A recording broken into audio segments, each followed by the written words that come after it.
ఇటీవల ఈ దేశ ప్రధాని నరేంద్ర మోదీ గారు అయోధ్యలో బాలరాముణ్ణి ప్రతిష్ఠించారు.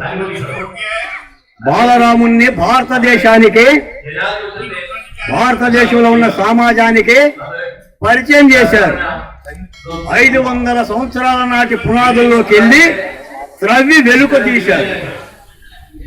కానీ ఈ దేశ రాజ్యాంగం రాసిన డాక్టర్ బిఆర్ అంబేద్కర్ రాజ్యాంగ హక్కుల కోసం, పరిరక్షణ కోసం, రాజ్యాంగాన్ని కాపాడుకునేందుకు ఈ జంతర్ మంతర్ వేదికని ఏర్పాటు చేశారు. దేశంలో 28 రాష్ట్రాల నుంచి వచ్చే బాధితులు తమ హక్కుల కోసం, అదిగో కర్ణాటక ఆందోళన, ఆంధ్రప్రదేశ్ ఆందోళన, నిన్న మొన్న మా దళితుల ఆందోళన, దేశవ్యాప్తంగా బాధితులు వచ్చి ఈ పార్లమెంట్ ని ప్రశ్నిస్తున్న సన్నివేశం. ఇందాక అయోధ్య రామ్ గారు చెప్పారు, మీరు 16,000 ఎకరాలు భూములు ఇచ్చారు విశాఖ ఉక్కుకని. రాష్ట్ర రాజధానికి మేము మీ మీద మరొక 8,000 ఎకరాలు కలిపి 34,348 ఎకరాలు ఇచ్చాము. మేము మీ పరిస్థితి మా పరిస్థితి. నాకు అసలు చాలా సిగ్గేస్తుంది. ఆంధ్రప్రదేశ్ తెలుగోడు ఢిల్లీ జంతర మంతర వచ్చి చలిపోట్లు వేసుకొని చెవులకు దిండులు పెట్టుకొని ఈ దేశంలో మన పరిస్థితి గురించి మాట్లాడటానికి మనకేంటి ఈ కర్మ అని అడుగుతున్నాం. ప్రత్యేక విశాఖ ఉక్కు ఎవరో పెట్టిన భిక్ష కాదు. నేను చరిత్రలోకి పోను. స్టీల్ ప్లాంట్ అమ్ముతున్నారా, కొంటున్నారా, లాభాలు వస్తున్నాయా, నష్టాలు వస్తున్నాయా, ఎందుకు అమ్ముతున్నారు, ఓడు అమ్ముతున్నారు, కొనేవాడు ఎవడో అమ్మేవాడు ఎవడనే పోను. అది పోరాడితే వచ్చిన విశాఖ ఉక్కు.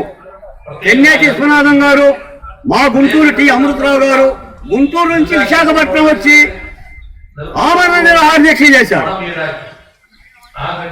మళ్ళీ ఆ విశాఖ ఉక్కుని కాపాడుకునేందుకు ఆదినారాయణ గారు, అయోధ్య రామ్ గారు, రాజశేఖర్ గారు మళ్ళీ జంతర్ మంతర్ ఢిల్లీకి వచ్చి పోరాడుతున్నారు. అసలు ఈ ఢిల్లీలో ఏముంది మనకి పోరాడటానికి? ఇంకా మీరు ఒక నినాదం చేశారు, కొనేవాడు ఎవడరా, అమ్మేవాడు ఎవడరా అని. విశాఖ నగర ప్రజలని చైతన్యవంతం చేస్తే దిగ్బంధనం అవుతుంది కదా, ఎవడు రాడు కదా. పోరాడితే పోయేదేమీ లేదు, బానిస సంఖ్యలు తప్ప అని కార్మిక వర్గ సిద్ధాంతం కదా. ఈ ప్రపంచానికే ప్రపంచ కార్మికులారా ఏకంగా ఒక సైద్ధాంతిక భూమిక ఇచ్చిన కార్ల్ మార్క్స్ గాని, లెనిన్ గాని, మావో గాని, స్టాలిన్ గాని ప్రపంచ మేధావులు ఉండాలి కదా. ఈ దేశాన్ని పాలిస్తున్న వాళ్ళకంటే ఈ దుర్మార్గాన్ని ఎలా ఎదుర్కోవాలి? నేను ఇంకో మాట కూడా చెప్తున్నా, మళ్ళీ మరొకసారి ఈ దేశానికి ఈ ఉండ పార్టీనే కనుక పార్లమెంట్ లో ఆధిక్యం చేస్తే భారత రాజ్యాంగం రూపురేఖలు కూడా మారిపోతాయి. అసలు రాజ్యాంగమే ప్రశ్నార్థకం అవుతుంది. ఈ రోజున విశాఖ ఉక్కుని కాపాడుకోవడమో, అమరావతిని కాపాడుకోవడమో కాదు, దేశ రాజ్యాంగాన్ని కాపాడుకునే పరిస్థితి వస్తుంది. ఒక మణిపూర్ కానీ, ఒక ఆంధ్రప్రదేశ్ కానీ ఎక్కడ ఎవరిని చంపినా కూడా రక్తపు మరకలు కూడా కనిపించడంలా. ఈ రోజున మీ చేతుల్లో సోషల్ మీడియా ఉంది, మీరందరూ టీవీ అధిపతులే. ఇవ్వాలి, నిలదించాలి. ఎక్కి ఎక్కి ఎక్కి ఎక్కి ఎంతకాలం ఏడుస్తామండి? ఎంతకాలం ఏడుస్తాం? ఏదో ధాతువు పుట్టాలి ఆంధ్రప్రదేశ్ లో. ఎవడు ఏ అంబేద్కర్ పుడతాడో, ఏ పుట్టలమల్లి సుందరయ్య పుడతాడో, ఏ వావిరాల గోపాలకృష్ణ పుడతాడో, ఏ చంద్రరాజేశ్వరరావు పుడతాడో, నా శివసాగర పుడతాడో పుట్టాలి. మరి వ్యవస్థలను నాశనం చేసి అందరినీ కడుపు కొడితే ఏమవుతుంది? తల్లి భారతి ఎండిన స్థలాలపైకి ఎగబడ్డ బిడ్డలను మాట్లాడలేని దీనత్వం మీదనే శరబండ రాజులు పుడతారు. ఎందుకు పుడతారు? వ్యవస్థలో ఎందుకు పుడతారు?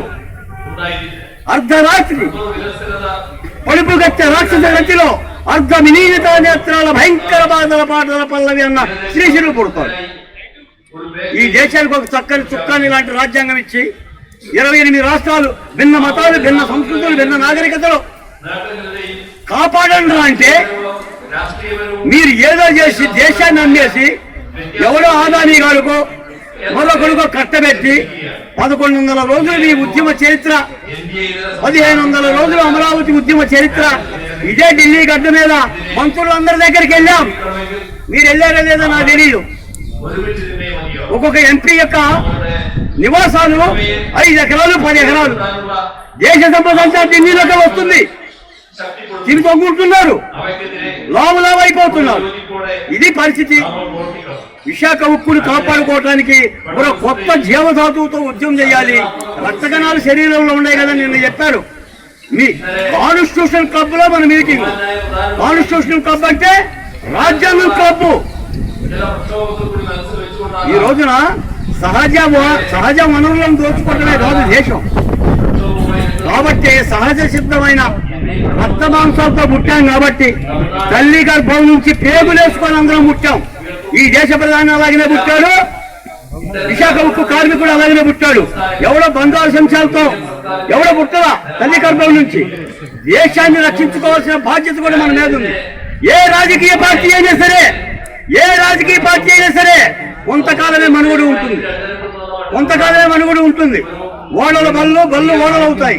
తప్పనిసరిగా ఇంత దూరం ప్రయాణించి నిద్రాహారాలు మారి విశాఖ ఉక్కు కోసం తప్పించి 1600 రోజులుగా అక్కడ దీక్షలు ఇక్కడ దీక్షలు చేసి జంతర్ మంతర్ సాక్షిగా 500 కోట్ల మంది ఆంధ్ర రాష్ట్ర ప్రజలకి ఇస్తున్న మీ సంకేతం తప్పనిసరిగా విజయం చేకూర్చాలని, ఫలప్రదం కావాలని, ఈ రోజున కొంత వెనుకలు పడిపోయినా రానున్న కాలం కార్మికులదే అని చెప్పేసానండి. కార్మిక లోకం వజ్జులుతుందని చెప్పేసి తెలియజేస్తూ నాకు ఇచ్చిన అవకాశానికి పేరున అందరికీ ధన్యవాదాలు తెలియజేస్తున్నా. జై భీమ్, జై అంబేద్కర్.